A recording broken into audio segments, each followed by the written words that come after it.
Oxytocin, music and the brain, the Mozart effect. Our next guest will tell us what all this means and why it plays such a vital role for a happy life. Impressive guests, engaging conversations right here on FC Cafe.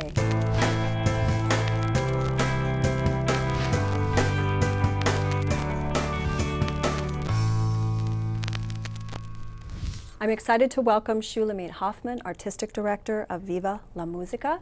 So lovely to have you here as our guest. There's so many things that have happened through the years and you're just so busy. Tell us about Viva la Musica. It started somewhere. I appreciate the opportunity to be with you. Viva la Musica was started in 2001, so we're into our 8th year.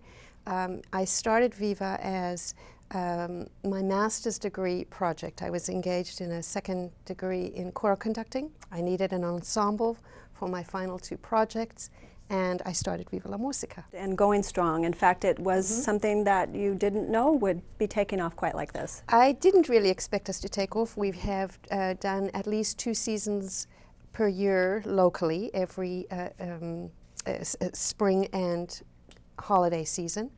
We're about to embark on our 4th tour.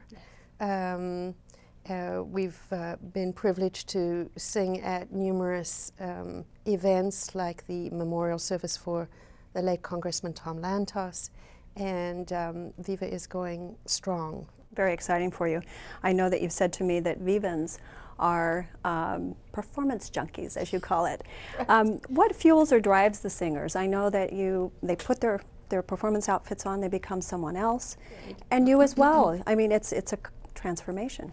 It's a wonderful opportunity to make music in community, and I'm not sure of all the factors that drive Vivans, but I know that they are extremely committed. So this is a group that is a mixture of amateurs in the best sense, people who love what they do, and professional musicians.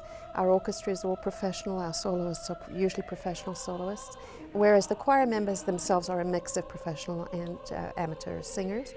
And I think what drives them is just a burning passion for music, a dedication that goes above the grind of their daily lives. We have Monday night rehearsals. Everybody drags in tired after a whole day's work. We rehearse until 10 o'clock at night. We often have sectional rehearsals on Saturdays, all-day retreats. Week of performance is very demanding with long dress rehearsals, logistics, and so forth. And I think what keeps us all going is this just driving need almost to find the rewards of making music, and especially making music in community.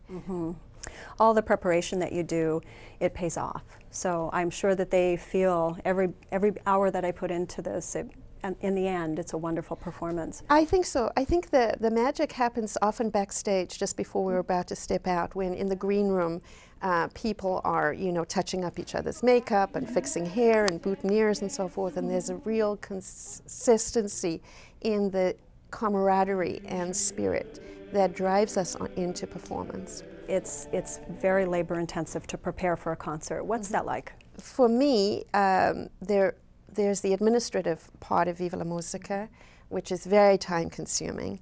There's the vision part of Viva, trying to realize some of the dreams and goals that I have for the organization. And then there's the artistic side, and the balance for me between the sort of business part of running Viva la Musica, which is a nonprofit corporation, and then having time for my own study of the score and for my own musical preparation. That balance is challenging. Sure. And because the conductor's the only person on stage who doesn't make any sound, everything has to be from the intention of my will about the music. And so it's a question of getting my head out of the music and the music into my head so that I can have connection with my ensemble, both the singers and the orchestra, and really convince them of a way to interpret the music. Well, the singers, they get something out of this, and what do you think is the most valuable part to them? I think the sense of fulfillment. I think the ability of music to bring one into relationship with oneself first, and then into relationship in community with others. Singing is a great activity, obviously, because you're taking in a lot of oxygen, and like aerobics, it induces all those lovely endorphins that make you feel good about life. So that's always good. some research has proven that singing in choral groups raises your oxytocin levels.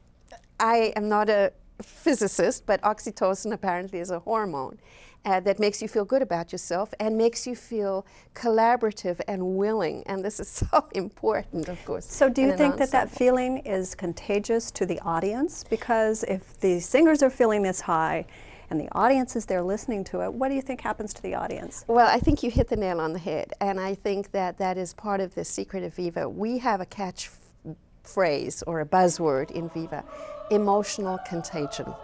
I want the singers to feel that liveliness with the music, and I want our audience to be, if you like, infected or affected by our own emotional contagion, this ability to transfer a feeling from one person or one group to another. And that extreme, intense relationship with the music is what I feel makes us successful as a performing ensemble. We can feel as performers, whether we have the audience with us